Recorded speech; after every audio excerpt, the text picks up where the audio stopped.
मुंडन्स मुस्लिम कभी भी सूअर के पास नहीं जाते हैं। विष्णु भगवान का वराह अवतार है, वो सूकर का है। पूरी सेना मंदिर में प्रवेश हुई तो उन्होंने वराह भगवान की प्रतिमा देख के बोला कि ये तो गंदे हैं। एक रेत का टीला है और उसके नीचे मैं हूँ, तो वहाँ पे एक अलमारी थी, अलमारी के अंदर श्री भगवान चार भुजानाथ की प्रतिमा थी। उस समय उनके दोनों हाथ खंडित हो चुके थे, उन हाथों में से दूध निकलना प्रारंभ हुआ। इतना दूध निकला कि वो पूरे गाँव के अंदर दूध की नदी बहने लगी। पूरे गाँव के जहाँ देखो उस तरफ दूध ही दूध था। जैसे जैसे वो दूध मकराना गाँव के जमीन के अंदर सोखा, तो उसके बाद के अंदर जैसे वापस बावड़ी में जाके अपन ने देखा तो वहां से वो मूर्ति अपन को मिली। खंडित मूर्ति की स्थापना नहीं होती सर। तो उस समय आकाशवाणी हुई, प्रतिमा ब्रह्मा जी द्वारा स्वयं अपने हाथों से बनाई गई है। तो शालिग्राम शिला से बनी होने के कारण ये प्रतिमा खंडित नहीं मानी जाएगी, क्योंकि शालिग्राम शिला स्वयं नारायण है। ताजमहल के लिए पहली बार मकराना से मार्बल निकाला गया। ठाकुर जी को सुबह नगाड़ा बजा के उठाया जाता है। पुजारी जी जो है सुबह नगाड़ा बजाना भूल गए। ठाकुर जी के जो पैरों के कड़े हैं, जिनको छड़ा बोला जाता है, वो पैरों में नहीं है। वहाँ पे वो छड़े मिले जहाँ पे नगाड़े बजाते हैं। तो आसपास के जितने गांव थे सभी में वो नगाड़े की ध्वनि पहुंची थी। उनमें इतना तप है, उन कड़ों में इतना बल है कि इन कड़ों से किसी भी आदमी को जीवन दान दिया जा सकता है। अजामिल महादानव था, पर मरते समय उसने अपने बेटे का नाम लिया। बेटे का नाम नारायण था, पर सुनाई भगवान को दिया और भगवान आके उसको ले गए। ब्रह्मा, विष्णु और महेश तीनों के अंदर अंतर करता है। वो मनुष्य ब्रह्म हत्या के बराबर दोषी है।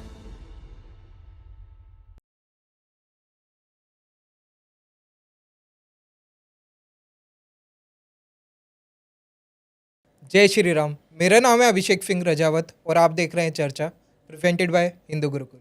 चर्चा के आज की एपिसोड में हमारे साथ चर्चा करने के लिए आए हैं Devansh Pujari ji. Pujari ji, first of all welcome to our show. नमस्ते सर। जय श्री राम। जय श्री राम। मैं चाहूँगा आप अपने बारे में हमारी ऑडियंस को थोड़ा बता दीजिए। सर, मेरा नाम देवांश पुजारी है। मैं राजस्थान के नागौर ज़िले में मकराना गांव से बिलोंग करता हूँ। हाँ जी। मकराना गांव संगमरमर के लिए, मार्बल के लिए बहुत ज़्यादा फेमस है और वहाँ एक चार भुजानाथ का मंदिर स्थित है। सर, चार भुजानाथ का मंदिर आज से 550 वर्ष पुराना है, अति प्राचीन मंदिर है। पर वो एक ऐसा मंदिर है जिसके बारे में आज पूरे भारत में कोई भी नहीं जानता। तो सर, आज अपन इसी टॉपिक के ऊपर चर्चा कर सकते हैं। पुजारी जी, मैं चाहूँगा पहले आप हमारी ऑडियंस को मकराना मंदिर की हिस्ट्री बता दीजिए। मकराना चार भुजा मंदिर, सर मैं आपको बताऊं, चार भुजा मंदिर की हिस्ट्री सर संवत 1615 से स्टार्ट होती है। सर, मकराना के राजा थे प्रेम सिंह जी चौहान। ओके। उनके मुनीम थे हरकचंद तोशनीवाल। एक रात को वो सो रहे थे तो उनके सपने में ठाकुर जी आए। वो ठाकुर जी के अनन्य भक्त थे। वो दिन रात नारायण की सेवा करते, दिन रात कृष्ण का ध्यान करते। एक रात सोते हुए उनके सपने में ठाकुर जी आए और ठाकुर जी सपने में आके उनको बोले, मेरे पुत्र मुझे बाहर निकाल। सर, ऑब्वियस ही बात है, अपन को सपना आता है, अपन इग्नोर करते हैं। हाँ जी। सेम नेक्स्ट डे उनके साथ हुआ, मेरे पुत्र मुझे बाहर निकाल, सपने में आवाज़ आई, उन्होंने इग्नोर करा। थर्ड डे वो सोए तो तीसरे दिन भी उनको सपने में यही आवाज़ आई, मेरे पुत्र मुझे बाहर निकाल। तो उन्होंने अगले दिन राज दरबार के अंदर राजा प्रेम सिंह जी के सामने ये बात रखी कि राजा जी, मेरे सपने में ऐसे भगवान आके बोल रहे हैं। तो प्रेम सिंह जी ने पूछा कि तुम भगवान से कहना कि हे भगवान, आप कहाँ हो, मैं आपको कहाँ से निकालूं, कि भगवान आपको बोल रहे हैं कि मुझे बाहर निकाल। उन्होंने ये नहीं बताया कहाँ से निकालना है। तो अगले दिन हरकचंद जी ने जाके वही किया कि हे भगवान, आप कहाँ हो, मैं आपको कहाँ से निकालूं। तो भगवान ने कहा कि मकराना गांव के दक्षिण दिशा के अंदर एक रेत का टीला है, उसके चारों तरफ गाय के खुर के निशान है और उसके नीचे मैं हूँ। तो अगले दिन राज दरबार में आके राजा जी को ये बात बताई हरकचंद जी ने। तो राजा जी ने अपने सैनिकों को, सिपाहियों को आदेश दिए कि जाओ मकराना गांव के दक्षिण दिशा में जाओ और पता लगाओ कि ये ऐसी कोई जगह है क्या। तो सिपाही वहाँ गए तो उनको वहाँ पे टीला मिला और चारों तरफ गाय के खुर के निशान मिले। तो उन्होंने राज दरबार में आके बताई। तो राज दरबार में उन्होंने आके बताई तो राजा जी ने आदेश दिए कि इस टीले की खुदाई करवाओ, ये जो मिट्टी का टीला है इसकी खुदाई करवाओ। तो उसकी खुदाई प्रारंभ करी तो उसमें खुदाई करते करते करते करते उसके अंदर से एक बावड़ी निकली। बावड़ी जिसको आज के टाइम पे स्टेप वेल बोलते हैं। हाँ जी। खुदाई के अंदर बहुत बड़ी बावड़ी निकली और बावड़ी के अंदर एक कुआं था। उस कुएं की जब खुदाई चल रही थी तो खुदाई करते करते जब फावड़ा और गेती कारीगर के औजार चल रहे थे तो चलते चलते एक अचानक से आवाज़ आई, जैसे फावड़ा किसी चीज़ के टकराया। तो उस चीज़ को बचाने के लिए कारीगर मज़दूरों ने दूसरी साइड में प्रहार किया। तो उधर किया तो उस साइड भी सेम आवाज़ आई। फिर जब हाथ से मिट्टी वगैरह हटा के वहाँ पे देखा गया तो वहाँ पे एक अलमारी थी, अलमारी के अंदर श्री भगवान चारभुजानाथ की प्रतिमा थी और उस समय उनके दोनों हाथ खंडित हो चुके थे। तो सर जैसे ही वो दोनों हाथ खंडित हुए उस समय उन हाथों में से दूध निकलना प्रारंभ हुआ। ओके। दोनों हाथों में से इतना दूध निकला कि वो पूरी बावड़ी दूध से भर गई और पूरे गांव के अंदर दूध की नदी बहने लगी। पूरे गांव के जहाँ देखो उस तरफ दूध ही दूध था। धीरे धीरे दिन बीते, हफ्ता बीता, जैसे जैसे वो दूध मकराना गांव के ज़मीन के अंदर सोखा तो उसके बाद के अंदर जैसे वापस बावड़ी में जाके अपन ने देखा तो वहाँ से वो मूर्ति अपन को मिली और मूर्ति को वहाँ से निकाल के बैलगाड़ी के अंदर बिठाया और उसको जब लेके आ रहे थे राज दरबार की तरफ, तो राज दरबार की तरफ ला रहे थे तो वो मूर्ति एक जगह रास्ते में अटक गई। अच्छा। जो बैलगाड़ी थी वो स्टक हो गई। तो उसको मतलब 10 आदमी, 50 आदमी, 100 आदमी उसमें लग गए, वो हिल रही नहीं उस जगह से। तो वहाँ पे पास में एक वराह भगवान का मंदिर था। ओके। तो वराह भगवान का मंदिर था तो राजा ने बोला कि इस प्रतिमा को इस मंदिर में स्थापना करो। तो वहाँ पे उस समय इस मूर्ति की स्थापना उस मंदिर में की गई। तो आज जो चारभुजानाथ मकराना का मंदिर है वो पहले वराह भगवान का प्राचीन मंदिर था। पहले लघु रूप में था, आज दीर्घ रूप में है। ये मंदिर की हिस्ट्री है सर। आपने जैसे बताया कि मूर्ति जब निकली तो वो खंडित थी, लेकिन हमारे हिंदू धर्म में खंडित मूर्ति को स्थापित नहीं करा जाता। खंडित मूर्ति की स्थापना नहीं होती सर अपने हिंदू धर्म में और ना उसका पूजन होता है। हाँ जी। पर मकराना चारभुजा मंदिर के अंदर कई वर्षों से जब से निकली है तभी से खंडित प्रतिमा की पूजा होती आ रही है। इसका सबसे मेन रीज़न ये है कि ये जो प्रतिमा है ये आम इंसान के द्वारा नहीं बनाई गई। ये प्रतिमा ब्रह्मा जी द्वारा स्वयं अपने हाथों से बनाई गई है और ये प्रतिमा शालिग्राम शिला से निर्मित है। इसीलिए ये खंडित नहीं मानी जा सकती क्योंकि शालिग्राम शिला स्वयं नारायण का स्वरूप है।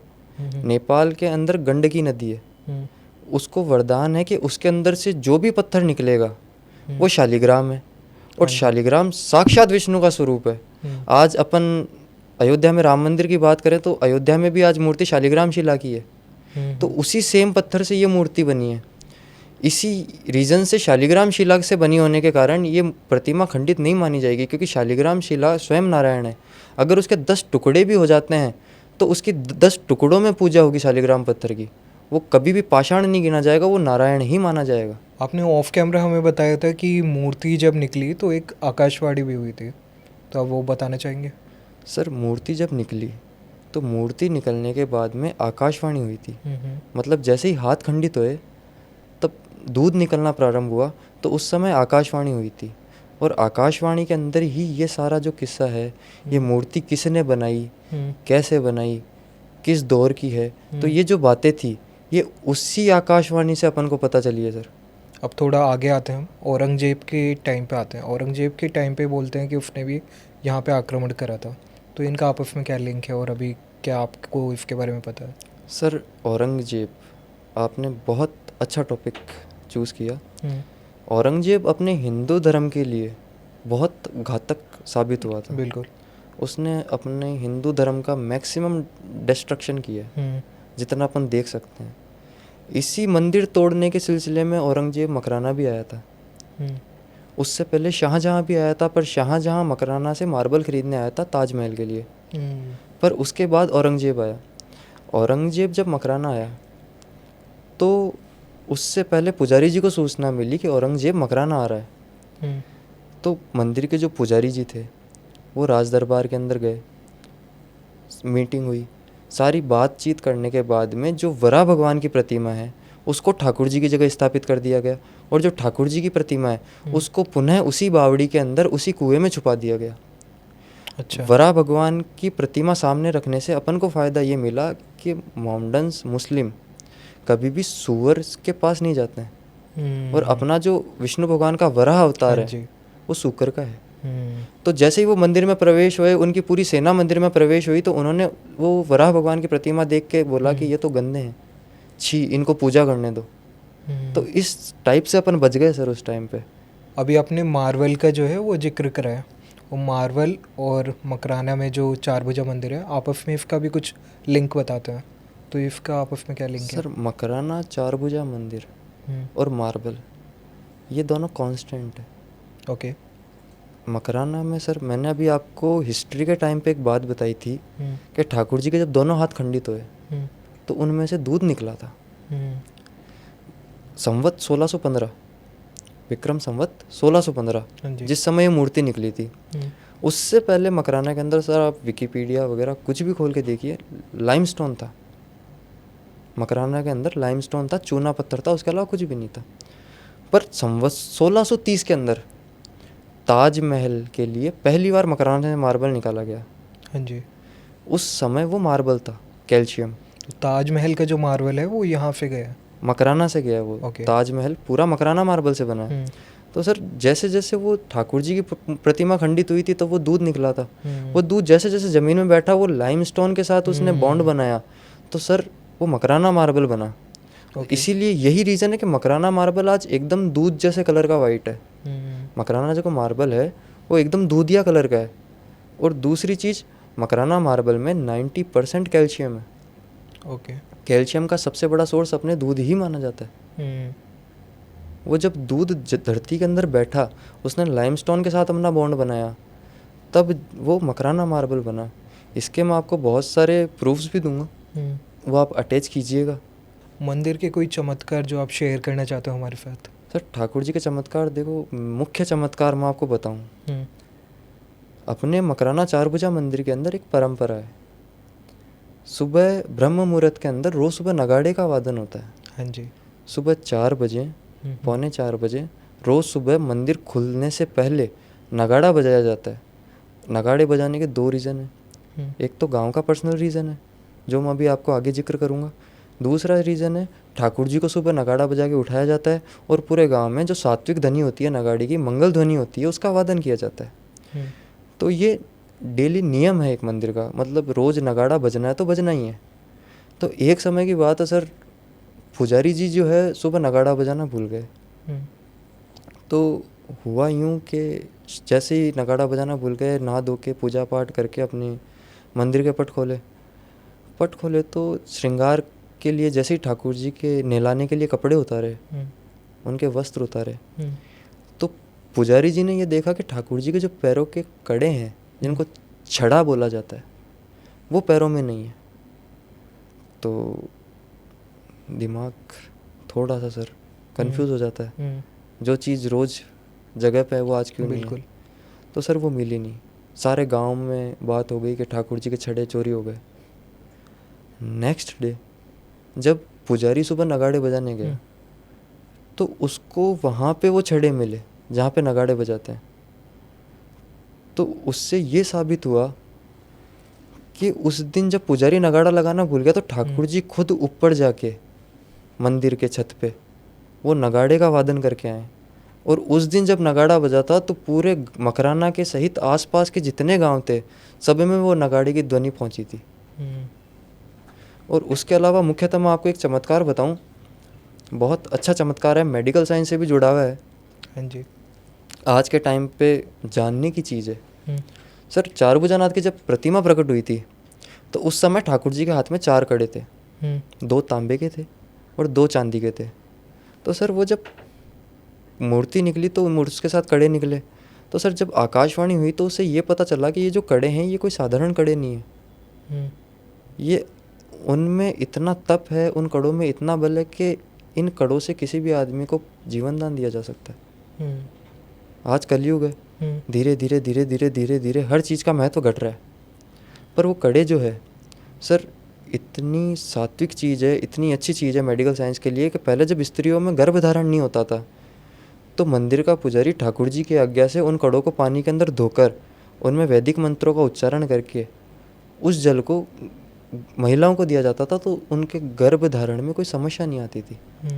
और आज जो है मकराना गांव के अंदर हर आदमी, हर बच्चा कभी भी बीमार होता है तो पहले मंदिर से कड़े का जल का सेवन करता है, उसके बाद में डॉक्टर के जाता है। वो बीमारी का इलाज है। इसका सर मैं एग्जांपल दूँ तो रिसेंट में नाम तो नहीं लेना चाहूँगा, पर हैदराबाद के यजमान हैं उनकी Mrs sir 4th stage cancer पे थी रिसेंट में, यहाँ पे गले में कैंसर था उनके। तो हुआ यूँ कि डॉक्टर ने जवाब दे दिया था कि कीमो भी हुई थी, सब कुछ हुआ था, मतलब लास्ट के अंदर डॉक्टर बोला कि डाउन। तो उनका ये था कि मकराना चार भुजनाथ में उनका विश्वास जो था वो अटूट था।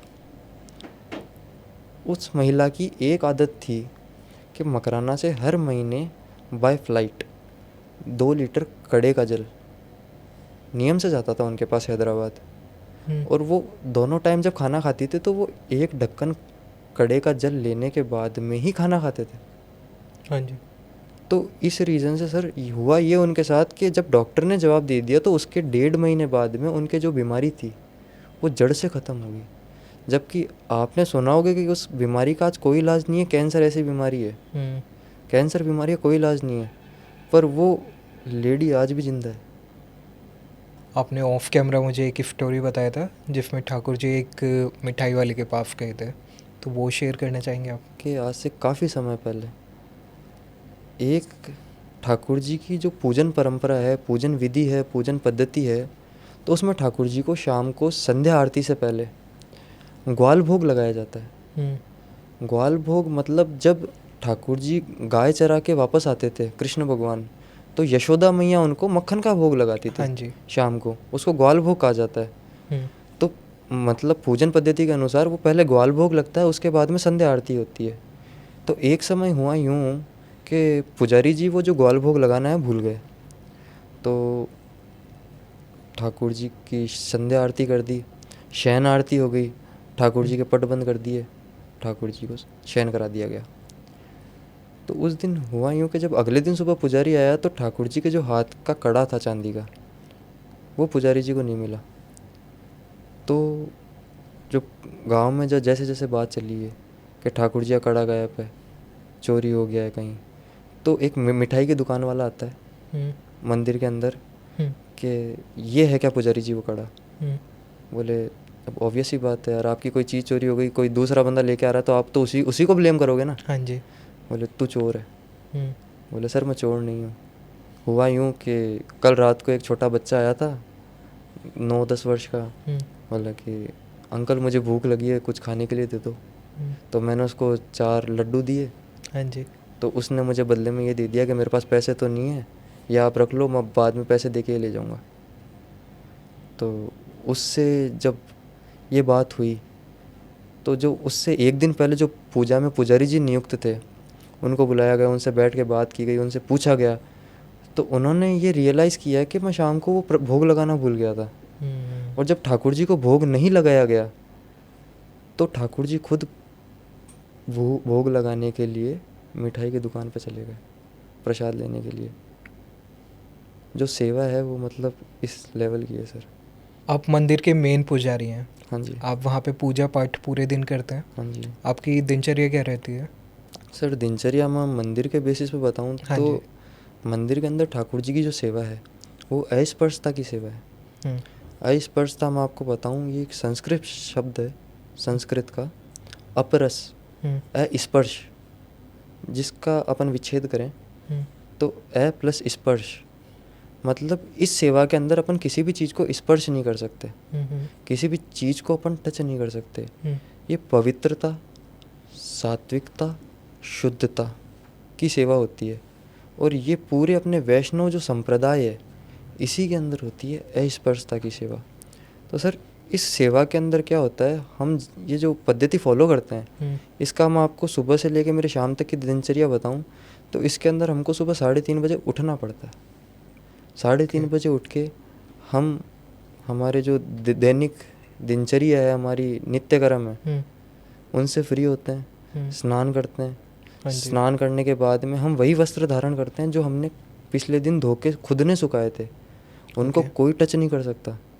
वही कपड़े हम खुद उतार के पहनेंगे, उसके बाद में जनेऊ धारण करेंगे, संध्या उपासना करेंगे। संध्या उपासना करने के बाद में 4 बजे नगाड़े का वादन होगा। 4 बजे नगाड़े का वादन होने के बाद में ठाकुर जी के पट खोले जाएंगे। ठाकुर जी के पट खोल के जो ठाकुर जी की है मंगला आरती की जाती है, जो सुबह बासी आरती जैसे कहते हैं। ठाकुर जी नहाते नहीं हैं, उससे पहले की आरती होती है, वो सुबह 5 बजे की जाती है। उसके बाद में आरती ख़त्म होने के बाद ठाकुर जी को स्नान कराया जाता है, ठाकुर जी को ध्यान कराया जाता है, ठाकुर जी की पूजा होती है, ठाकुर जी की दिनचर्या की जाती है, तुलसी अर्चना की जाती है। उसके बाद में ठाकुर जी के पट खोले जाते हैं। मतलब स्नान ध्यान श्रृंगार वगैरह सब करने के बाद में ठाकुर जी के पट खोले जाते हैं। उसके बाद में जो है सूर्योदय के साथ के अंदर अपने श्रृंगार आरती होती है, और श्रृंगार आरती के बाद के अंदर जो मंदिर है वो 4 घंटे के लिए कंटिन्यू खुला रहता है। 4 घंटे बाद के अंदर जो ठाकुर जी के राजभोग लगाया जाता है, राजभोग ठाकुर जी दिन में एक टाइम अन्न का भोग लगाते हैं। उसके अंदर जो भी थाली बनती है ठाकुर जी के प्रसाद की, खीर पूड़ी सब्जी हलवा ये सब बना के ठाकुर जी को भोग लगाया जाता है। उसके बाद में ठाकुर जी की भोग आरती होती है। भोग आरती के बाद में ठाकुर जी शयन करते हैं। ओके 12 बजे मंदिर का शयन हो जाता है। 12 बजे बाद में पुजारी फ्री हो जाता है। फिर उसके बाद में शाम को 5 बजे वापस मंदिर खोला जाता है। उससे पहले पुजारी वापस अपनी दिनचर्या से फ्री होता है, नहाता है वगैरह सब कुछ काम करके वापस शाम की संध्या उपासना करता है। शाम की संध्या उपासना करने के बाद में पट खोले जाते हैं, और पट खोल के सबसे पहले ग्वाल भोग लगता है। ग्वाल भोग लगाने के बाद में संध्या आरती की जाती है, और संध्या आरती जब करते हैं तो संध्या आरती होती है सूर्यास्त के साथ में। श्रृंगार आरती सुबह सूर्योदय के साथ होती है, और संध्या आरती सूर्यास्त के साथ होती है। ये 2 आरतियाँ होती है। उसके बाद में रात को 9 बजे शयन आरती होती है, और फिर ठाकुर जी को शयन करा दिया जाता है। ये जो ठाकुर जी के मंदिर की है पूरी दिनचर्या रहती है। इस दिनचर्या के अंदर सबसे बड़ी बात ध्यान रखने की यही है कि ना तो हम किसी चीज़ को टच कर सकते हैं ठाकुर जी के अलावा। मतलब जो ठाकुर जी के पर्सनल आइटम्स है, जो ठाकुर जी की पर्सनल चीज़ें हैं मंदिर के अंदर की, निज मंदिर की, गर्भगृह के अंदर की, उन चीज़ों को हम टच कर सकते हैं। बाहर की हम किसी भी चीज़ को टच नहीं करते। जैसे बाहर का कोई कपड़ा आ गया तो हम उस कपड़े को भी टच नहीं करते, उसको टच कर लिया तो हमको नहाना पड़ेगा। XYZ किसी भी चीज़ को हम टच नहीं कर सकते। कुल मिला के ये है कि हमको दिन में 300 से 400 बार तो हाथ धोने पड़ते हैं। ओके और हाथ धोना भी ऐसे कोई नल टोंटी वगैरह कुछ भी नहीं है। उसकी भी एक विधि है। एक मटका रखा जाता है अपरस का, अपरसी जल का, और ठाकुर जी की सेवा में जो पानी है वो भी बारिश का ही काम में लिया जाता है। मतलब पानी भी नॉर्मल जो है अपने वो नहीं आता, बारिश का पानी आता है, अनटच वाटर आता है, और वो पुजारी नहाने के बाद में ही उस टैंक के हाथ लगाता है। पहले जब टैंक नहीं हुआ करते थे तो पानी कुएं से लाना पड़ता था। जो ठाकुर जी की बावड़ी थी पानी वहाँ से लाया जाता था।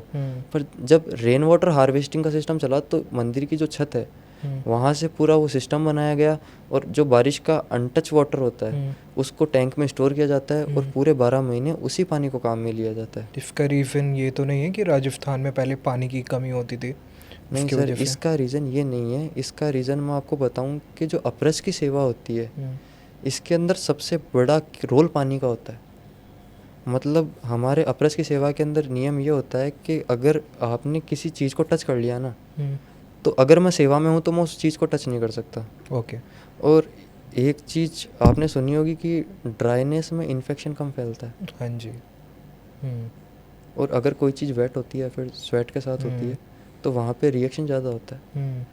तो यही चीज़ है कि सूखी चीज़ को भी हम हाथ नहीं लगाते और ना गीली चीज़ को हाथ लगाते हैं। और ठाकुर जी के निज मंदिर के अंदर बाहर का पानी निषिद्ध है। मतलब भोग भी ठाकुर जी के लगता है तो वो बाहर का पानी ठाकुर जी तक जाता भी नहीं है। मतलब ये है कि जो मावे का प्रसाद है, जैसे काजू कतली हो गई, पेड़ा हो गया, जिस चीज़ में पानी नहीं गिरता, जिस मिठाई में पानी नहीं जाता, वो ठाकुर जी के अंदर तक भोग लगता है। जिस चीज़ में पानी की ड्रॉप भी गिर जाती है वो ठाकुर जी तक नहीं जाती। अगर किसी चीज़ में पानी गिरता है और उसका भोग ठाकुर जी के लगाना है तो वो पुजारी खुद अपरस के अंदर ठाकुर जी की निज मंदिर की रसोई के अंदर बनाएगा अपने हाथ से, और वही प्रसाद ठाकुर जी तक जाएगा। जिस चीज़ में पानी गिर गया वो ठाकुर जी के प्रसाद नहीं लगा सकते, वो भोग नहीं लगा सकते। ओके पुजारी जी, जब आप मूर्ति को हाथ लगाते हैं तो आपको क्या फील होता है? सर ये सवाल जो आपने पूछा है तो इससे अभी भी मेरे रोंगटे खड़े हो रहे हैं। हाँ जी। और मैं इस चीज़ के साथ मेरी लाइफ का जो फर्स्ट एक्सपीरियंस है वो आपके साथ शेयर करता हूँ। बिल्कुल सर, होता यह है कि जो हमारे ठाकुर जी की सेवा है, चार भुजानाथ की सेवा है, ये अस्पृश्यता की सेवा है। इसके अंदर जब तक पुजारी परिवार के सदस्य का यज्ञोपवीत संस्कार नहीं होता, जनेऊ संस्कार नहीं होता, उपनयन संस्कार नहीं होता, तब तक वो ठाकुर जी के पास प्रवेश नहीं कर सकता 1% भी। मतलब सोच भी नहीं सकता कि वो आदमी ठाकुर जी के पास जा सकता है क्या। हम्म, इसीलिए मकराना चार भुजा मंदिर के अंदर जो पुजारी परिवार है, उस पुजारी परिवार के सदस्य के अलावा कोई ठाकुर जी तक प्रवेश भी नहीं करता। हम्म, तो हम भी छोटे थे तो पहले मंदिर में घूमते थे, खेलते थे। और छोटे थे तब देखो आदमी को नॉलेज भी नहीं होती है। हाँ जी। पहले अपन घर वालों के साथ मंदिर जाते थे, बोले भगवान जय जय करो, हाथ जोड़ो, बस हाथ जोड़े फ्री। पर धीरे धीरे उस मंदिर में जैसे खेले तो घर वालों को सेवा करते देखते थे, पूजा करते हुए देखते थे। तो साथ साथ में धीरे धीरे आरती सीखी, मंत्र बोलने सीखे। फिर अभी जब रिसेंट में यज्ञोपवीत संस्कार हुआ मेरा 2017 के अंदर, जब यज्ञोपवीत संस्कार हुआ तो यज्ञोपवीत संस्कार होने के बाद में, जनेऊ संस्कार होने के बाद में सबसे पहले मुझे ठाकुर जी के पास में लेके जाया गया आशीर्वाद दिलाने के लिए। और जब मैं पहली बार ठाकुर जी के पास गया तो मतलब वो मोमेंट मुझे आज भी याद आता है कि मतलब एक जो एनर्जी होती है, वो एनर्जी सामने से ऐसे आके टकराई मेरे अंदर, जैसे पता नहीं मेरा माइंड एकदम ब्लैंक हो चुका था। मतलब जो पॉजिटिविटी होती है, मतलब जो सारी पॉजिटिविटी है वो आप ही के अंदर आ गई। उस टाइम पे ऐसा लगा रोंगटे सारे खड़े हो गए थे। मतलब ऐसे ठाकुर जी को टच किया फर्स्ट टाइम, मतलब आँखें ऐसे भर गई थी। मतलब बहुत, क्या बताऊँ आपको। जो भी बता रहे हो ऑडियंस का तो पता नहीं, लेकिन मैं फील कर पा रहा हूँ इस टाइम पे आपकी एनर्जी जो है वो डिफरेंट है काफ़ी। पुजारी जी, जो मूर्ति है ठाकुर जी की, तो उसके बराबर में भी बहुत सारी छोटी छोटी प्रतिमाएं हैं, तो वो कौन से भगवान की हैं? सर ठाकुर जी की जो प्रतिमा है चार भुजनाथ की, उस प्रतिमा के अंदर चारों तरफ अलग अलग विग्रह बने हुए हैं। वो विग्रह ठाकुर जी के 16 पार्षद हैं। ठाकुर जी के साथ 16 पार्षद रहते हैं एनी टाइम। पार्षद मीन्स असिस्टेंट्स। वो एनी टाइम उनके साथ रहते हैं और विष्णु भगवान का हर कार्य उनके पार्षद करते हैं। भक्त अजामिल था, राक्षस था, पर मृत्यु के समय उसने मुख से नारायण निकाला, भगवान का नाम लिया, तो उसको विष्णु भगवान के पार्षद ही लेने आए थे। विष्णु भगवान खुद कुछ भी काम नहीं करते, वो ध्यान मुद्रा में लीन रहते हैं। उनका जितना भी काम है वो सब उनके पार्षद संभालते हैं। तो इसका मैं आपको बताऊं, उनके 16 पार्षद है। जय विजय, बल प्रबल, विश्वसेन, नंद सुनंद, भद्र, ये सब पार्षद हैं इनके, जिसके अंदर से जय और विजय हैं जो विष्णु भगवान के द्वारपाल है। द्वारपाल होते हैं अपने वैकुंठ धाम के। जो वैकुंठ धाम है विष्णु भगवान का श्री धाम है, उसके द्वारपाल है जय और विजय, जो 3 बार राक्षस भी बने थे। हाँ जी। ऋषि के श्राप से राक्षस बने थे। एक बार तो रावण और कुंभकर्ण का अवतार लिया था, एक हिरण्यकश्यप और हिरण्याक्ष का अवतार लिया था। तो ऐसे करके उन्होंने 3 बार राक्षस कुल में जन्म लिया। तो उनको बचाने के लिए ठाकुर जी ने भी धरती पे जन्म लिया। ये और विश्वसेन है जो विष्णु भगवान के मुख्य पार्षद है। उनको जो सारा काम है ठाकुर जी का विश्वसेन ही संभालते हैं। और बल प्रबल जो है वो जो ठाकुर जी के भक्त होते हैं, जो उनकी भक्ति करते हैं, वो उनको बल प्रदान करते हैं। और नंद सुनंद जो है वो ठाकुर जी के भक्तों में बुद्धि का विकास करते हैं। ये जो पार्षद है ये इनके सबके कार्य है। और पार्षद के साथ में जो मैं बताऊं, मकराना में जो ठाकुर जी की प्रतिमा है 16 पार्षदों के साथ में विभिन्न अलंकारों से युक्त है। अलंकार मैं आपको बताना चाहूँ तो शंख, चक्र, गदा, पद्म, साथ में भृगुरेखा, लक्ष्मी, मीरा चीर, ये सब ठाकुर जी के हृदय पे, वक्ष पे, शरीर पे विराजमान है। इसके अंदर से मैं आपको बताऊं, पद्म, ठाकुर जी के हाथ में कमल होता है। हाँ जी। कमल का रीज़न क्या है? कमल ठाकुर जी क्यों लेके रखते हैं? कमल इसलिए लेके रखते हैं, कमल कीचड़ में उगता है, कमल कीचड़ में खिलता है, फिर भी वो खुद पे कीचड़ कभी भी नहीं लगने देता।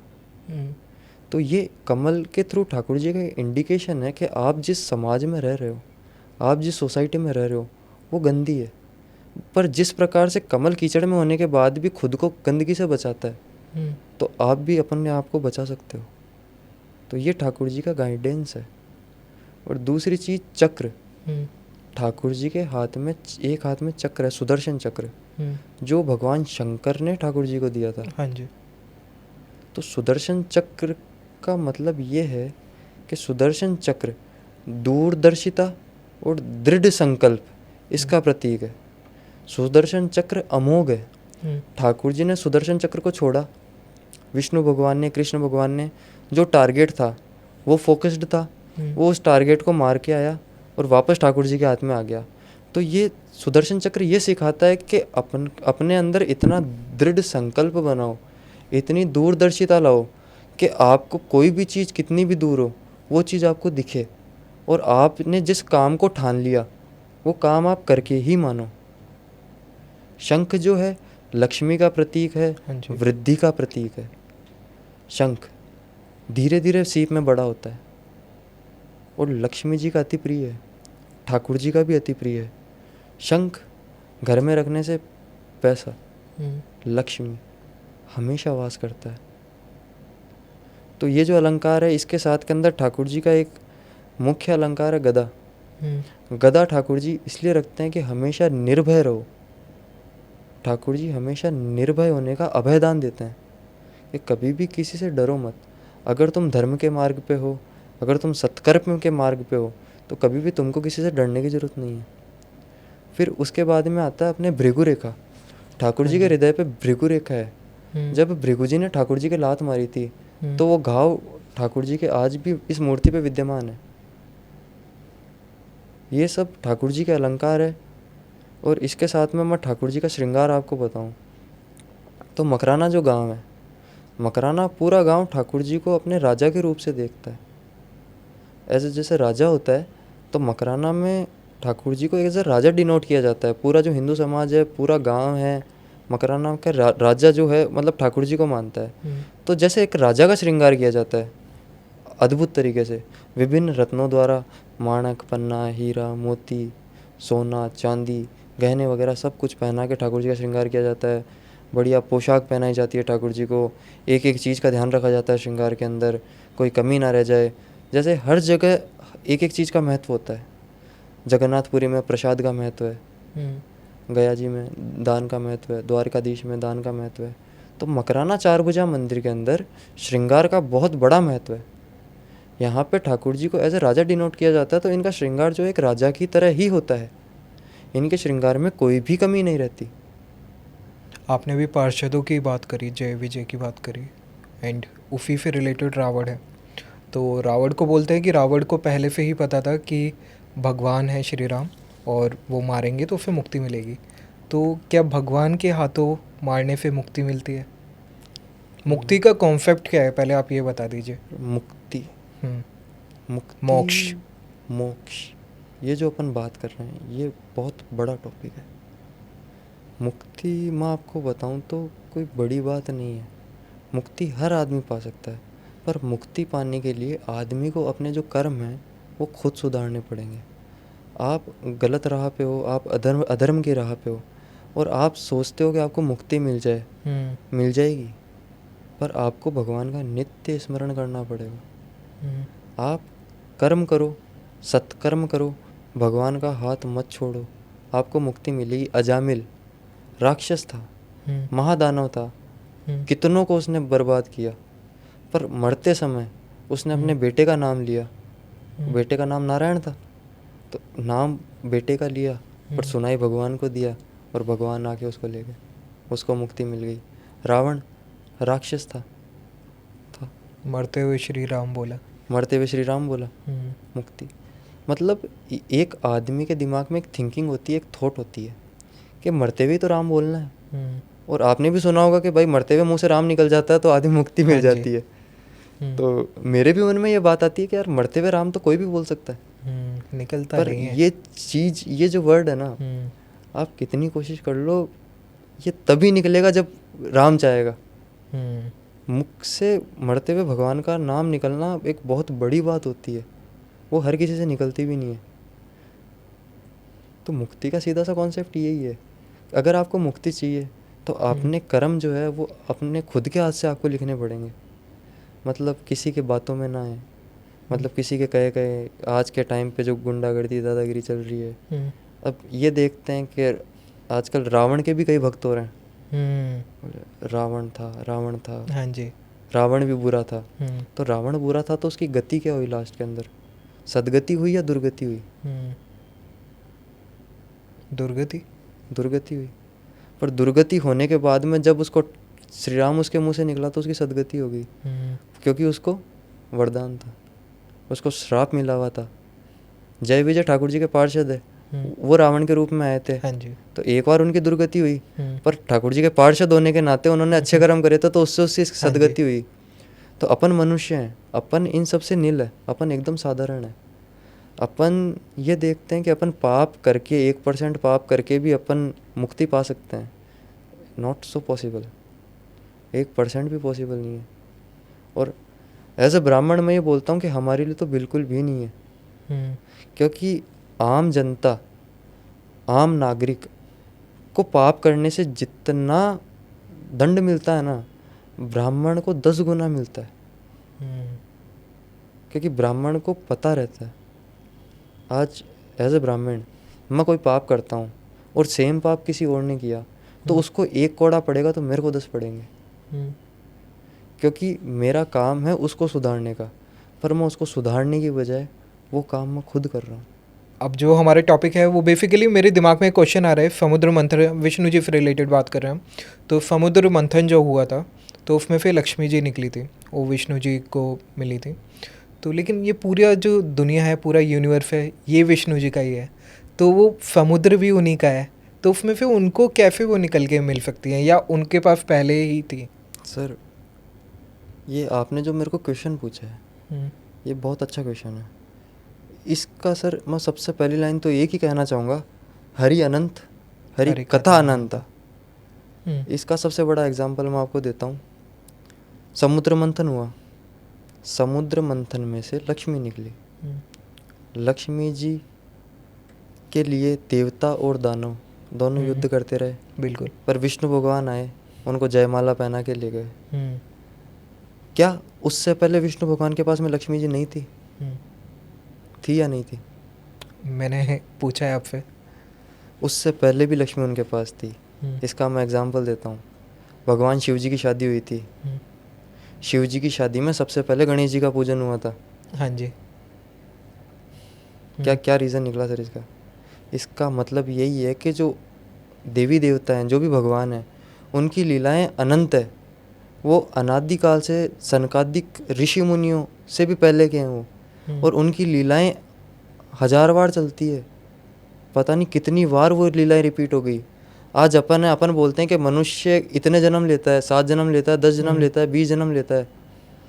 तुमने तो अभी तक एक ही जन्म लिया है। उनके कितने अवतार हो गए, और हर अवतार में नारायण थे, कृष्ण अवतार में उनको लक्ष्मी मिली अपनी पत्नी के रूप में, राम अवतार में उनको लक्ष्मी मिली अपनी पत्नी सीता के रूप में। हर अवतार के अंदर उन्होंने एक ही स्त्री को चुना है। हमारे धर्म में मल्टीवर्स थ्योरी भी चलती है, जिसमें बोला जाता है कि विष्णु जी की जो एक एक रोम है उसमें एक पूरा यूनिवर्स है, एक ब्रह्मांड है पूरा, एंड हर ब्रह्मांड पे अलग अलग रामायण अभी भी चल रही हैं, कहीं पे महाभारत हो रहा है।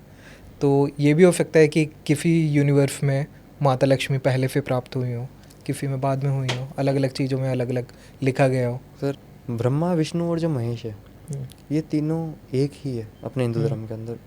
मतलब जो ब्रह्मा, विष्णु और महेश तीनों के अंदर अंतर करता है, वो मनुष्य ब्रह्म हत्या के बराबर दोषी है। हाँ जी। तो इसका मैं एक एग्जांपल दूं, शंकर भगवान की शादी हुई, तो शादी के अंदर अपने हिंदू धर्म में 3 पीढ़ियों का नाम पूछा जाता है। तो शंकर भगवान की शादी हुई तो उनसे पूछा गया तुम्हारे पिता कौन है, तो उन्होंने नाम लिया कि मेरे पिता विष्णु है। उनसे पूछा गया तुम्हारे दादाजी कौन है, तो उन्होंने बोला कि विष्णु के पिता ब्रह्मा जी है, वो मेरे दादाजी है। बोले ब्रह्मा जी के पिता कौन है, बोले ब्रह्मा का पिता मैं स्वयं हूँ। ये शंकर जी का जवाब था। विष्णु भगवान का विवाह हुआ तो विष्णु भगवान से पूछा गया कि तुम्हारे पिता कौन है, बोले मेरे पिता शंकर है। बोले शंकर के पिता कौन है, बोले शंकर के पिता ब्रह्मा है। बोले ब्रह्मा का पिता कौन है, बोले ब्रह्मा का पिता मैं स्वयं हूँ। बोले करनी है तो शादी करो, नहीं तो रहने दो। पुजारी जी, हम टॉपिक से थोड़ा भटक रहे हैं, टॉपिक पे वापिस आते हैं मंदिर पे। तो मंदिर की एक शोभा यात्रा होती है जो कि बहुत ज़्यादा पॉपुलर है, तो उसके बारे में आप बताएंगे? सर, मंदिर की 3 शोभा यात्राएं साल में निकाली जाती है। पहली शोभा यात्रा जो मंदिर की निकलती है वो निकलती है माघ शुक्ल सप्तमी को, जब ठाकुर जी का प्राकट्य उत्सव होता है। जब ठाकुर जी प्रकट हुए थे संवत 1615 माघ शुक्ल सप्तमी, तो उस दिन ठाकुर जी की शोभा यात्रा निकाली जाती है। दूसरी शोभा यात्रा निकाली जाती है जलजूलनी एकादशी को, जन्माष्टमी के 20 दिन बाद जो एकादशी आती है जलजूलनी एकादशी, उसको ठाकुर जी की शोभा यात्रा निकाली जाती है। तीसरी शोभा यात्रा निकाली जाती है दशहरे को, जो ठाकुर जी स्वयं जाके रावण का वध करके वापस आते हैं। हाँ जी। तीनों में मेन पॉइंट मैं आपको बताऊं, ठाकुर जी की कोई रेप्लिका नहीं है, कोई दूसरा विग्रह नहीं है, ये प्रतिमा चल प्रतिमा है। तो ठाकुर जी की शोभा यात्रा के अंदर यही प्रतिमा स्वयं बाहर जाती है, मतलब ये प्रतिमा स्थापित नहीं है, यही प्रतिमा स्वयं पालकी में सवार होकर पूरे गांव का भ्रमण करके आती है। और जब ये प्रतिमा मंदिर से बाहर निकलती है तो गांव में जिस घर के सामने से ये प्रतिमा निकलती है तो उस घर के सामने एक अलग ही वातावरण होता है कि भगवान हमारे घर पे आए। और शाम को सब दिए जला के ठाकुर जी का स्वागत करते हैं। माघ शुक्ल सप्तमी ठाकुर जी का प्रकट हुआ था, तो वो शोभा यात्रा श्री चारभुजा मंदिर से लेके जो ठाकुर जी के प्राकट्य स्थल बावड़ी है, जो स्टेप वेल जहाँ से ठाकुर जी मिले थे, वो वहाँ तक जाती है। दूसरा जलजूलनी एकादशी, जलजूलनी एकादशी की जो शोभा यात्रा है वो ठाकुर जी के गर्भगृह से लेके ठाकुर जी बाहर आते हैं और वहाँ से वो जाती है काला नाडा नाम के स्थान पे, जहाँ पे उत्सव होता है, लोग त्यौहार मनाते हैं। उसके बाद के अंदर वापस शाम को मंदिर में शोभा यात्रा आती है। और तीसरी शोभा यात्रा निकलती है दशहरे को, और जो दशहरे की शोभा यात्रा होती है उसमें ठाकुर जी खुद जाके रावण का वध करके रावण को मार के वापस अपने मंदिर में आते हैं। जब ठाकुर जी रावण को मारने के लिए जाते हैं तो शंख चक्र गदा पद्म, अपने जो सारे जितने भी हथियार है, भाला तलवार कटार, सब कुछ लेके जाते हैं और रावण का वध करके एकदम गुस्से में वापस आते हैं। पंडित जी, चारभुजा मंदिर की एक पूजा है लक्ष्मी पूजा, जो कि लक्ष्मी जी के लिए करी जाती है, तो वो कैसे क्या विधि है उसे करने की? सर, चारभुजा मंदिर मकराना मनोकामना पूर्ति का एक अत्यंत गोपनीय स्थान है। मतलब वहाँ पे जो मनोकामना है वो चुटकियों में पूरी होती है, क्योंकि ठाकुर जी का जो भाव है ना, वो अगर इंसान के मन में सरल है ना तो सब कुछ प्राप्त होता है। आप जाओ मंदिर के अंदर, आंख बंद करके ठाकुर जी से मांगो, अगर एक आंसू गिर गया तो वो आपका एक एक आंसू मोती बना देगा। इसमें इतनी पावर है। और जो मेन लक्ष्मी पूजा है वो मैं आपको बताऊं तो चारभुजा मंदिर में अभिषेक होता है ठाकुर जी का। हाँ जी। ठाकुर जी का रोज दूध से अभिषेक किया जाता है, सावन में 15 दिन छोड़ के। तो अभिषेक के समय जो ठाकुर जी को धोती पहनाई जाती है, जो ठाकुर जी को वस्त्र पहनाया जाता है, उस धोती को पुजारी जी सुखा के उसके अंदर ठाकुर जी के चरणों के अक्षत, जो अन्नपूर्णा का स्वरूप होता है, उस अक्षत को उस कपड़े पर रख के और ठाकुर जी के जो चरणों की श्री है लक्ष्मी, वो उस पे रखते हैं।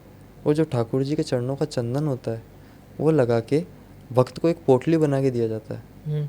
और वो भक्त जब अपने अलमारी के अंदर, अपनी तिजोरी के अंदर रखता है तो वो चीज़ जो है एकदम मनी मैग्नेट की तरह काम करती है। अच्छे से अच्छे गरीब है जो आज इतने बड़े स्केल पे काम कर रहे हैं, जिनके मार्बल के नाम आज इतना राजस्थान में नाम है, मैं नाम नहीं ले सकता, पर वो आज सबसे बड़े मार्बल व्यापारी है राजस्थान के, वो सब चारभुजा के भगत है।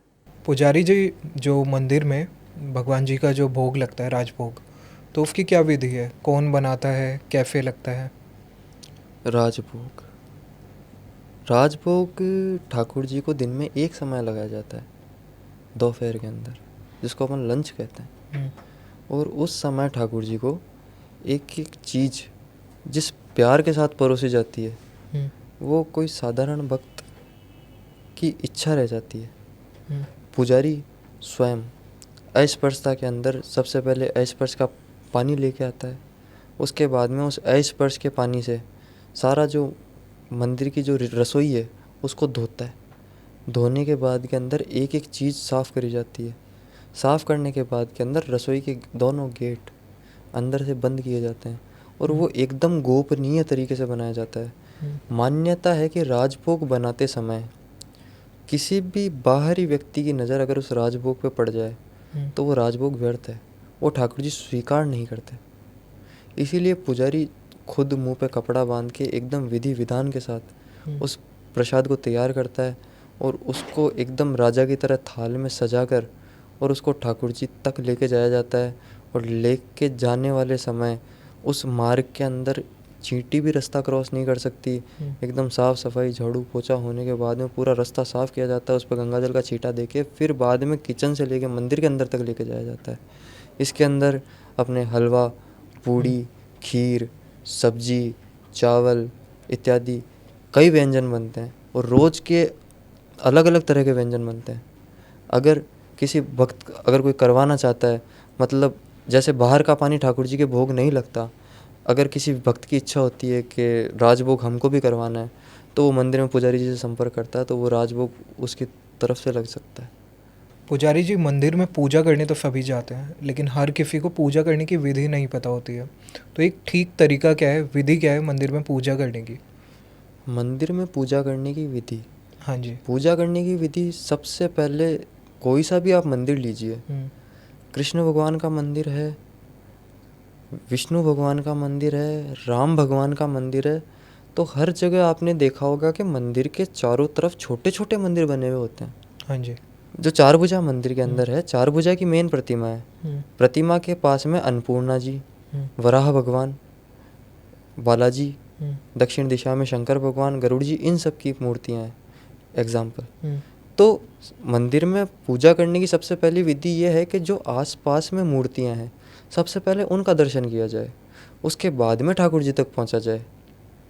और ठाकुर जी तक पहुँचने के बाद में सबसे पहले दर्शन करने की जो विधि है, ध्यान ठाकुर जी के चरणों पे जाना चाहिए मनुष्य का। क्योंकि ठाकुर जी इतना सुंदर श्रृंगार क्यों करते हैं, इतना सुंदर बन के क्यों रहते हैं? वो इसीलिए रहते हैं कि जो भक्त है उसकी नज़र सीधी उनके मुख पे पड़े कि कितने सुंदर लग रहे हैं। जबकि मोक्ष, मुक्ति ठाकुर जी के चरणों में है। ठाकुर जी हर किसी को अपने चरण नहीं दिखाते। हाँ जी। तो इसीलिए सबसे पहले दर्शन करने का विधान यही है कि सबसे पहले ठाकुर जी के चरणों का दर्शन किया जाए, उसके बाद में धीरे धीरे ऊपर की तरफ आया जाए, वक्ष का दर्शन किया जाए, दोनों हाथों का दर्शन किया जाए, फिर मुखमंडल का दर्शन करके फिर जो ठाकुर जी की वो है नज़र उतारी जाए। उसके बाद में दर्शन करने के बाद में जो भी प्रसाद वगैरह है, पूजा आरती माला फल वगैरह है, वो सब बाद में है। पहले ठाकुर जी अगर आपने आंख बंद करके अच्छे से दर्शन कर लिए, ठाकुर जी का जो रूप है वो आपके नेत्रों में समा गया, तो आपकी सारी पूजा वहीं संपन्न हो गई। पूजन दो तरीके से किए जा सकते हैं, एक तो मानसिक और एक दिखावा। घर में अगरबत्ती आदमी रोज़ घुमाता है, पर अगर वो आदमी अपने कोई मन से अगरबत्ती नहीं घुमाए तो उसका सेंसलेस है वो चीज़। पर अगर कोई आदमी है जो अगरबत्ती नहीं घुमा रहा है और वो ठाकुर जी का मन में रोज़ स्मरण कर रहा है, रोज़ ठाकुर जी को मन में याद कर रहा है, तो ठाकुर जी उसके पास आएंगे? ज़रूरी नहीं है कि तुम ठाकुर जी के पास जाओ अगरबत्ती घुमाओ, कोई मतलब नहीं है। हाँ, करते हो तो बहुत बहुत अच्छी बात है, उसको मन लगा के करो। पर अगर तुम्हारे मन में भगवान है तो तुम्हारे पास सब कुछ है। लेकिन कहते हैं कि कलयुग सिर्फ नाम आधारा, तो अगर कलयुग में नाम भी लेते हैं तो फिर भी काफ़ी कुछ भगवान प्रसन्न हो जाते हैं। तो इसीलिए तो कहा गया है कलयुग केवल नाम आधारा। कलयुग में ठाकुर जी का नाम भी अगर जिह्वा पे है तो तुम एक एक पाप करने से बच सकते हो। एग्जाम्पल, तुम्हारे हाथ से कुछ दुष्कर्म होने जा रहा है, तुम कोई गलत काम करने जा रहे हो, एक सेकंड के लिए तुमने किसी भगवान का दर्शन कर लिया, एक सेकंड के लिए तुमने किसी संत का दर्शन कर लिया, वो तुम्हारी सरस्वती को पलट सकता है, वो तुम्हारी बुद्धि को पलट सकता है। तुम जा कहाँ रहे हो, पहुँच कहाँ जाते हो, ये चीज़ें हो सकती है। जैसे कोई आदमी है निकला ऑफिस के लिए, रास्ते में कहीं गाय दिख गई, उसने उसको चारा दे दिया, तो उसने खुद ने थोड़ी दिया, हाँ जी, उसको दिलवाया गया है। अच्छे कर्म आदमी कभी भी खुद नहीं करता है, उससे करवाए जाते हैं, और करवाए इसलिए जाते हैं क्योंकि उसके मन में राम है। जैसी आदमी की सोच होती है वो वैसे कर्म करता है, और सोच आदमी अपनी खुद बनाता है।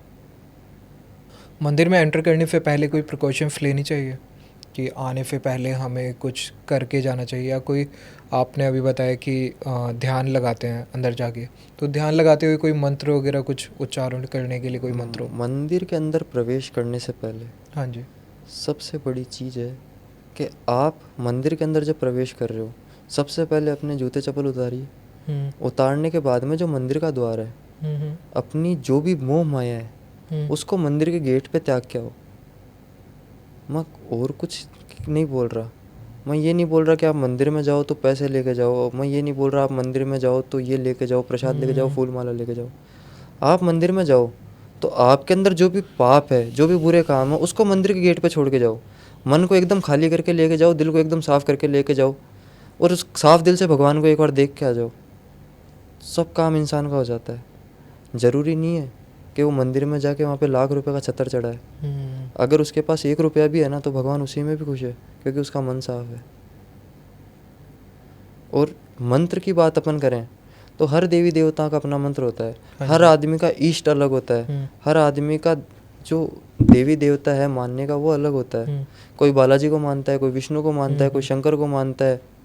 सब अलग अलग देवी देवताओं को मानते हैं, तो सबके अपने अपने मंत्र होते हैं। लेकिन चार भुजा मंदिर में हम एंटर करते हैं तो कौन सा मंत्र हमें पढ़ने चाहिए? चार भुजा मंदिर में विष्णु भगवान के कई मंत्र हैं। हाँ जी। मेन जो चार भुजानाथ मकराना है, उनका मेन जो मंत्र है, जिसमें पूरा इतिहास उनका दोहराया जाता है, वो है बाणम ब्रह्म रसेंदु विक्रम मिते वर्षे वलक्षे दले माघे सिंधु जवासरे रविदितो यो वापि गर्भाद भूत आसीत तोष निवाल वैश्य मकराणा संभवो हर्षन तद सपने फित दर्शितो विजयते देवश चतुर्बाहुवत।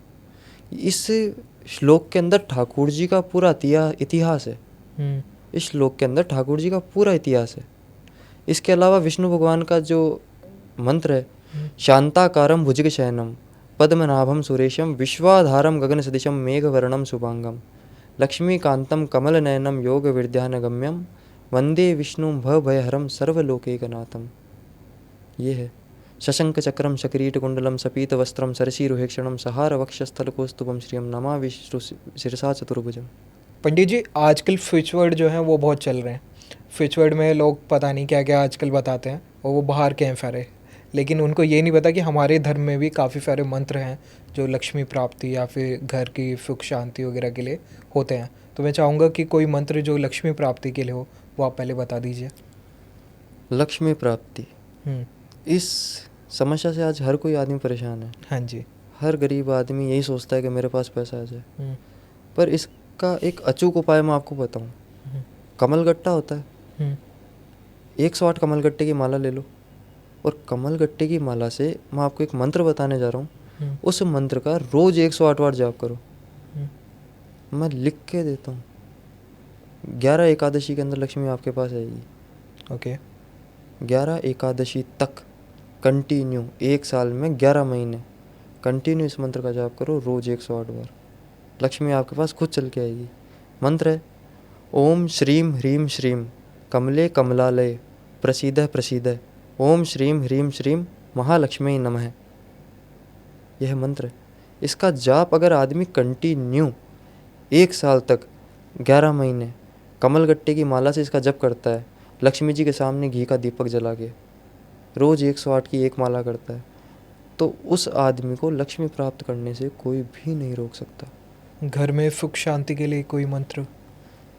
घर में सुख शांति, घर में सुख शांति के लिए मैं आपको मंत्र बताऊं तो आप राम रक्षा स्तोत्र है, राम रक्षा स्तोत्र का पाठ आप रोज़ कर सकते हैं। राम रक्षा स्तोत्र सुख शांति के लिए अचूक है, क्योंकि राम रक्षा स्तोत्र का सेंस ये होता है कि मनुष्य किसी भी चीज़ से परेशान है तो राम जी उसकी रक्षा करते हैं। राम रक्षा स्तोत्र आज के टाइम पे ऐसी दवाई है कि कैसी भी बीमारी हो वो सबका इलाज कर सकती है। तो राम रक्षा स्तोत्र का पाठ रोज़ करिए, और राम रक्षा स्तोत्र का पाठ आप नहीं कर सकते हैं तो सुख शांति के लिए रोज़ एक आप सुंदरकांड का पाठ घर में कर सकते हैं, बालाजी के सामने सरसों के तेल का दीपक जला के, वो काम भी आप कर सकते हैं। पुजारी जी, आप अपने साथ एक मंदिर की मूर्ति भी लाए हैं, तो मैं चाहूँगा कि उसको थोड़ा सा एक्सप्लेन कर दीजिए। मूर्ति में क्या क्या है, और भगवान जी की जो प्रतिमा है उनके हाथ में क्या है, तो वो सारा एक्सप्लेन कर दीजिए। तो मूर्ति में सर ये गदा, ये चक्र है, इस हाथ में नीचे शंख है, और ये जो हाथ है इसके अंदर वैजंती माला है ठाकुर जी के हाथ में। ये ठाकुर जी के 4 हाथ है, इसके अंदर से ये वाला हाथ खुदाई के टाइम पे खंडित हुआ था। ओके। और ये जो हाथ है ये भी खुदाई के टाइम पे खंडित हुआ था। ये 2 हाथ ठाकुर जी के खंडित है।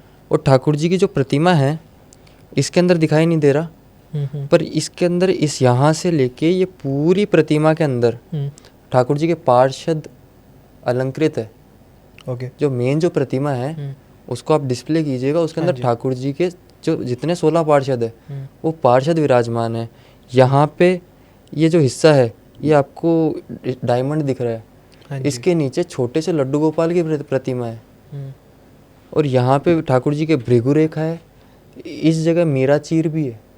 हम्म, जो ठाकुर जी की पूरी प्रतिमा है उसका जो वर्णन है वो एकदम द्वारकाधीश में जैसे है, सेम उसी विधि में है। आपने जो मूर्ति दिखाई थी तो उसका जो फेस था वो रामलला से भी थोड़ा रिसेंबल कर रहा था। पुजारी जी, आपका खुद का पर्सनल एक बॉन्ड क्या है ठाकुर जी के साथ? ठाकुर जी के साथ मेरा बॉन्ड अनब्रेकेबल, अनबिलीवेबल जिसको बोलते हैं। कोई एक्सपीरियंस जो आप शेयर करना चाहते हो? एक्सपीरियंस मैं ठाकुर जी के साथ यही शेयर करना चाहूँगा कि मुझे ज़्यादा समय नहीं हुआ ठाकुर जी के साथ सेवा करते हुए, पर जितना भी समय मैंने ठाकुर जी की सेवा करी है मुझे रोज़ का एक नया एक्सपीरियंस मिला है। हम्म, मैंने रोज़ की एक इनकी नई चंचल लीला देखी है। मतलब ये रोज़ कुछ ना कुछ मस्ती करते हैं फिर खुद उसको समेटते हैं, हम्म, वो आदत मैंने इनकी देखी है। एक टाइम की मैं आपको बात बताऊं, लास्ट ईयर की बात है, मेरे साथ मंदिर के अंदर लास्ट ईयर सावन के महीने में मैं ठाकुर जी की शाम को सेवा कर रहा था। मेरे साथ था मेरा भाई गोवर्धन पुजारी, हम्म, हम दोनों मंदिर में सेवा कर रहे थे। तो सेवा करते टाइम बरसात का मौसम था, तो उमस, ह्यूमिडिटी उस टाइप का थोड़ा सा माहौल हो रखा था। तो ठाकुर जी के गर्भगृह में अंदर एसी लग रही है, हम्म, तो एसी ऑन थी, तो अचानक से लाइट चली गई शाम को, एसी एकदम बंद हो गई। हम्म, तो एसी बंद होने के बाद में मतलब जो नॉर्मल दिनचर्या भगत आते हैं दर्शन करके जा रहे थे, आ रहे थे, जा रहे थे, तो एक भगत प्रसाद लाया, तो मैं उसका प्रसाद अंदर भोग लगाने के लिए ठाकुर जी के पास गया। तो अचानक मेरी नज़र ठाकुर जी के फेस के ऊपर गिरती है, और फेस के ऊपर मैंने जो ठाकुर जी के पास देखा वो देख के कि मेरी आंखें एकदम खुली की खुली रह गई। मैंने देखा कि ठाकुर जी के पूरे चेहरे पे पसीना आ रखा था गर्मी की वजह से, क्योंकि इतने टाइम तक एसी चल रही थी। पर जब एसी लाइट की वजह से बंद हो गई तो उस दिन ठाकुर जी का जो श्रृंगार था वो हैवी श्रृंगार था थोड़ा। दिन में अभिषेक था, तो ठाकुर जी को बहुत हैवी ड्रेस वेलवेट की पहना रखी थी। उसके बाद के अंदर मैंने देखा कि ठाकुर जी के चेहरे पे पसीना आ रखा है, तो मैंने गोवर्धन को बोला, मैं कहा गोवर्धन ये क्या है? तो जब हम दोनों ने ध्यान से देखा तो जैसे अपने आदमियों पे, मेल्स पे, इस जगह पे दाढ़ी मूछ की जगह पे, आईब्रोज पे एकदम पसीना आता है गर्मियों के अंदर, हाँ जी। उसी हिसाब से पूरी मूर्ति के ऊपर पसीना आ रखा था फेस पे। मैंने उस चीज़ को शूट भी किया, आज भी वो प्रूफ मेरे पास है। मैं आपको वीडियो दूंगा, आप वीडियो लेके लोगों को दिखाइए। ये चमत्कार मेरा खुद का पर्सनल एक्सपीरियंस है, और वो जो चीज़ मेरे साथ हुई थी उसके बाद के अंदर मैंने इनको उस नज़रिए से देखना छोड़ दिया है कि जिस नज़रिए से मैं इनको पहले देखता था। क्योंकि जब तक आपके साथ कोई मिरेकल नहीं होगा आप उस चीज़ को अपनाओगे नहीं। ये चीज़ चमत्कार को नमस्कार। चमत्कार को नमस्कार है। उससे पहले भी मेरे साथ कुछ चमत्कार हुए हैं, उसके बाद भी कुछ हुए हैं। मतलब जैसे एक इनकी चंचल लीला है कि जब भी इनका सुबह श्रृंगार किया जाता है तो सबसे बड़ी लीला ये उसी टाइम दिखाते हैं, और हर पुजारी को दिखाते हैं। जो पोशाक इनके फिटिंग की है, जो पोशाक इनके नाप की है, अगर किसी दिन इनको नहीं पहननी तो वो पोशाक बड़ी हो जाती है, छोटी हो जाती है। अच्छा। साइज़ चेंज हो जाता है। मतलब पहनेंगे वही जो इनको पहननी होगी। मतलब आपने ये ले जाके रख दी कि ये पोशाक आज ठाकुर जी को पहनानी है, तो ज़रूरी नहीं है पहने, मुझे नहीं चाहिए। ये बात हमारे पॉडकास्ट पे बाकी बिहारी मंदिर के जो पुजारी हैं वो आए थे मथुरा वृंदावन से, उन्होंने भी बताया था। ये एक्सपीरियंस देखो मैं बताऊँ, ये एक्सपीरियंस वृंदावन का नहीं है, ये बाकी बिहारी का नहीं है, ये चारभुजा मंदिर का नहीं है, ये कोई से भी मंदिर का नहीं है। ये एक्सपीरियंस है भक्ति का, और ये एक्सपीरियंस है भाव का। जहाँ पे ठाकुर जी की सेवा भाव से होती है ना, वहाँ ठाकुर जी चमत्कार दिखाए बिना नहीं रह सकते। एक आदमी अपने घर पे लड्डू गोपाल रखता है, ठीक है। अब एक आदमी तो उस लड्डू गोपाल की सेवा भगवान मान के करता है, और एक आदमी का बच्चा लड्डू गोपाल लेके आता है अपने भाव से, वो बोलता है कि पापा लड्डू गोपाल की सेवा आप करो, तो वो उसको नॉर्मल मूर्ति समझ के पीतल की रोज़ सेवा करता है। जो आदमी उस मूर्ति की मन से सेवा कर रहा है उस आदमी को उसमें चमत्कार दिख रहा है। जैसे उस आदमी के बच्चे को वो चमत्कार दिख रहा है उस मूर्ति में, पर वो आदमी बोल रहा है कि ये तो नॉर्मल एक मूर्ति है यार, क्या हो सकता है। मतलब आप भगवान में बिलीव करोगे तो आपके साथ होगा, और यही सेम चीज़ मैं बोलना चाहूँगा कि जो एनर्जीज़ होती है नेगेटिव या पॉजिटिव, अगर आदमी ब्लैंक है, अगर वो इनमें ट्रस्ट नहीं करता, नहीं मानता, तो उसके साथ वो चीज़ नहीं होती। अगर आदमी 1% पॉजिटिव एनर्जी में ट्रस्ट करता है तो उस पर नेगेटिव एनर्जी भी रिएक्ट करती है। और अगर आदमी नेगेटिव एनर्जी में बिलीव करता है तो उसके साथ पॉजिटिव एनर्जी भी रिएक्ट करती है। अगर आदमी किसी चीज़ को मानता है तो उसके साथ वो होगी, और अगर मानते ही नहीं हो तो वो चीज़ आपके साथ कभी हो ही नहीं सकती। राजस्थान जिसे गढ़ बोलते हैं, भूत प्रेतों का भी काफ़ी कुछ वहाँ पे चलता है। तो आपको मंदिर में कोई लोग ऐसे आते हैं जिनके ऊपर नेगेटिविटी वगैरह कुछ हो? विष्णु भगवान, चार भुजा मंदिर, मकराना, इन सब चीज़ों से दूर है। हम्म, हाँ, मंदिर में तो ऑब्वियसली कुछ हो नहीं सकता, लेकिन कोई लोग आपके पास ऐसी परेशानी लेके भी आते हैं? ऐसी परेशानी लेके आज तक तो कोई आया नहीं है। नहीं आते? इस मंदिर से कोई लेना देना नहीं है, वो तो सालासर बालाजी में और मेहंदीपुर में इस साइड जाते हैं वो। क्योंकि हमारे के 3-4 मंदिर स्पेसिफिक है जो भूतों का इलाज है, हाँ जी। वहीं जाते हैं ये। हमारे मंदिर, हमारे गांव के पास में खुंड्यास है, वहाँ पे जाते हैं।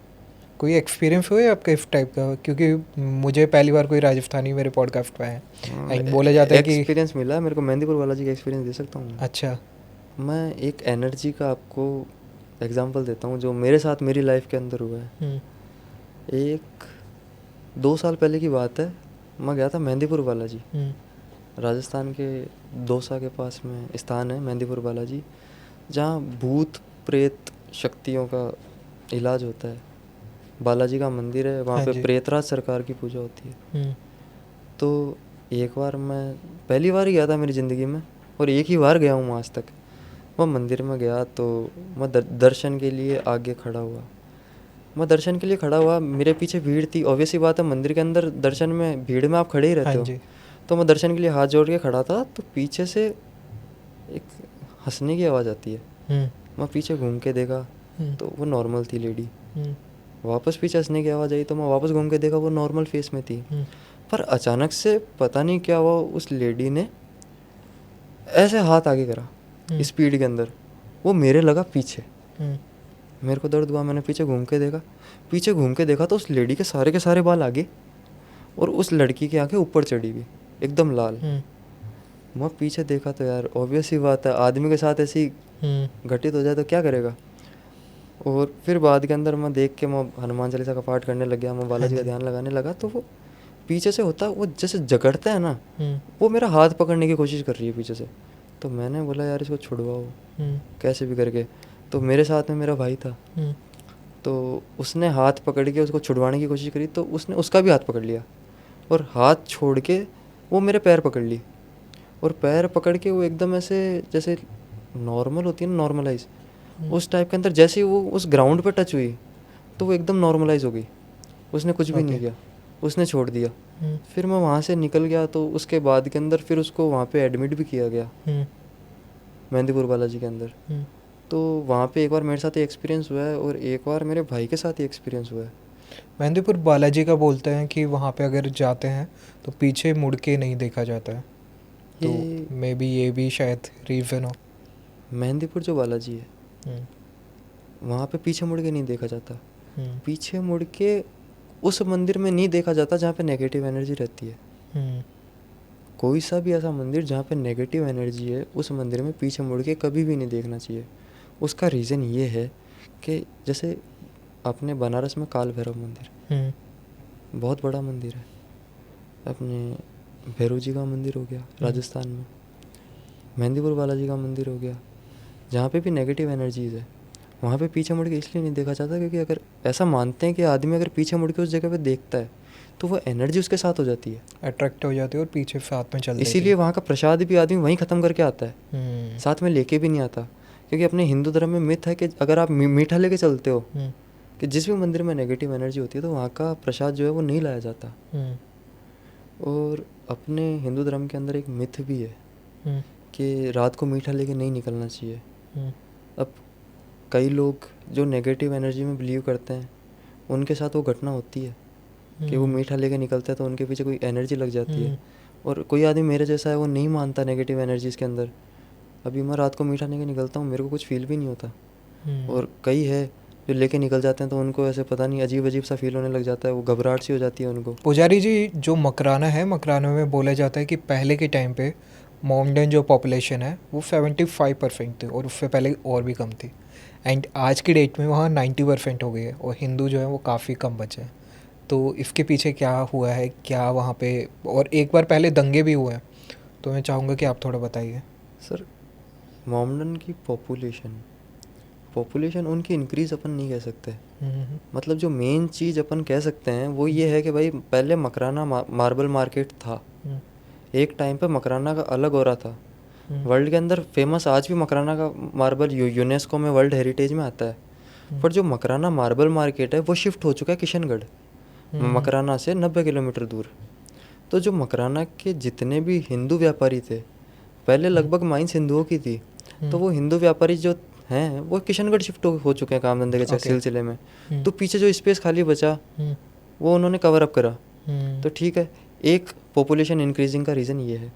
और उसके बाद में आपने जैसे अभी आपने बात छेड़ी कि दंगा हुआ था, वो दंगा अपने 4 बजा मंदिर से रिलेटेड है। अच्छा। वो दंगा हुआ था आज से काफ़ी साल पहले हुआ था। मतलब मैंने भी मेरे घर वालों से सुना है, हमारे जो पुजारी परिवार के सदस्य हैं उनसे सुना है, गांव वालों से सुना है मैंने। मतलब उस दंगे के अंदर सीन ये था कि भगवान की शोभा यात्रा जा रही थी, जलजूलनी एकादशी वाली। तो जलजूलनी एकादशी की शोभा यात्रा होती है, वो शोभा यात्रा निकाली जा रही थी। तो उस टाइम पे मंदिर से जो कालानाडा तक रेवाड़ी जाती है, रास्ते के अंदर एक पूरा स्पेसिफिक एरिया आता है मोमडन बस्ती का। तो उस एरिया के बीच में से जब वो रेवाड़ी निकाली जा रही थी शोभा यात्रा, तो वहाँ पे मस्जिद की छत पे खड़े होके मतलब कम्युनिटी की तरफ से हमला किया गया। अच्छा। और हमले के अंदर उन्होंने जो घड़े होते हैं, मटकी होती है, उनके अंदर मिर्ची का जो पाउडर होता है वो डाल के उन्होंने उछाला। और उसके साथ के अंदर मतलब जो भीड़ थी, जो हज़ारों की संख्या में आदमी थे, वो सब आदमी को पीड़ित किया गया।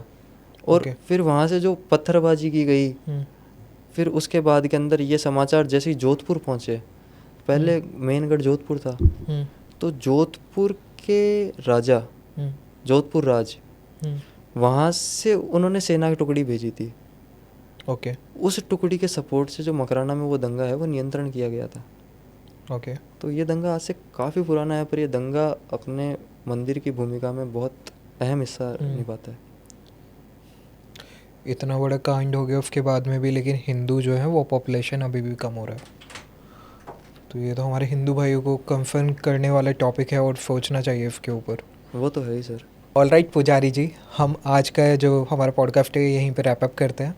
तो आई होप जितना अच्छा मुझे लगा आपसे बात करके उतना ही मेरी ऑडियंस को लगाओ, और अगर लगा है तो लाइक करिए, शेयर करिए, सब्सक्राइब करिए। तब तक के लिए जय श्री राम। जय श्री राम, जय चार भुजा की सर।